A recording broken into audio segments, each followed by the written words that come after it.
গোলের পর এমন উল্লাস বলে বিশ্বকাপে ব্রাজিলের এমন সাফল্য দেখার জন্য কতটা অপেক্ষায় ছিল এদেশের ব্রাজিল সমর্থকরা। ফুটবল বিশ্বকাপে নেই বাংলাদেশ, তবুও হাজার মাইল দূরে একটি দেশের প্রতি এদেশের মানুষের এত আবেগ আর ভালোবাসা বাংলাদেশকে পরিচয় করায় অন্যরকম ভাবে।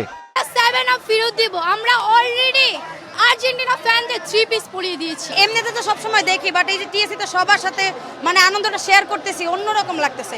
We support Brazil, we love Brazil, we love from our heart, we love from the core of our heart. তো আমাদের যে স্বপ্ন মিশন হেক্সা, সেই স্বপ্ন পূরণের পথে, বাস্তবায়নের পথে কিন্তু আমরা আজকে আরো একটা এগিয়ে যাচ্ছি। সামনে ব্রাজিল আরো ভালো খেলবে এবং আমরা ফাইনালে যে এবার কাপটা আমরা হাতে নিব। বিশ্বকাপের প্রথম ম্যাচে মরক্কোর বিপক্ষে পয়েন্ট হারানোয় চলছিল সমালোচনা। হাইতির বিপক্ষে দারুণ জয়ে আনন্দ যুক্তরাষ্ট্রের ফিলাডেলফিয়া থেকে ঢাকা বিশ্ববিদ্যালয়ের টিএসসি।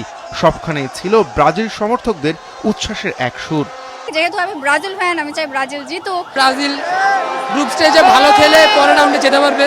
ব্রাজিল সমর্থন করে অবশ্যই কনফিডেন্স আছে, ইনশাআল্লাহ হেক্সা কমপ্লিট করবে। নেইমার বাদে আর্জেন্টাইন সাপোর্টাররা যে বলে ব্রাজিল অচল, সো তারা দেখুক। অনেকটা আশা আছে কাপ নেওয়ার, ভাই প্রত্যাশাবাদী আরো ভালো খেলবে। প্রথম 2 ম্যাচে না থাকলেও ব্রাজিলের শেষ গ্রুপ ম্যাচে দলে ফিরবেন নেইমার। নেইমারকে একটু স্ক্রিনে দেখা গিয়েছে, এন্ড ইনশাআল্লাহ নেক্সট ম্যাচে নেইমার খেলবেন, আমরা হেক্সা নিয়ে যাব এবার। নেইমারকে মিস করতেছি আমরা অনেক, নেইমার থাকলে অনেক ভালো হইতো। আমাদের কোচটা অনেক ভালো এবং আমাদের টিমও পরিপূর্ণ। ফার্স্ট ম্যাচে একটুখানি গ্যাপ ছিল, বাট এই ম্যাচে সেটা পুরিয়ে নিয়েছে। ব্রাজিল ম্যাচে এসেছিলেন আর্জেন্টিনা, পর্তুগালের সমর্থকরাও। প্রিয় দলের পাশাপাশি ব্রাজিলকে প্রতিপক্ষ হিসেবে চান তারা ফাইনালে। আমরা ব্রাজিলের সাথে ফাইটিং করেই চ্যাম্পিয়নটা হইতে চাই। ব্রাজিল হারবে আর আর্জেন্টিনা জিতবে, তারা 7 আপ দিয়ে গোসলই করবে। ব্রাজিল বরাবরই অনেক ভালো খেলে, ব্রাজিলের খেলে আমার পছন্দ। যদি কিন্তু ছাড়া সেমিফাইনাল অবধি ব্রাজিলের সাথে আছি আমরা। আর্জেন্টিনা ভার্সেস ব্রাজিল, সে হাড্ডাহাড্ডি হবে। ব্রাজিলের ম্যাচ দেখতে নিজেকে যেন রাফিনিয়াতেই রূপ দিলেন এক বাংলাদেশি সমর্থক।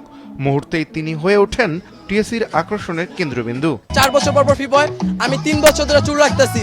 এই খেলাটার জন্য আমি এই স্টাইলটা করেছি, কিন্তু ইনশাআল্লাহ আমি সাকসেস। সমর্থকরা মনে করেন গ্রুপ পর্বের পর নক আউটেও প্রতিপক্ষের ওপর প্রভাব রেখে খেলতে পারবে ব্রাজিল।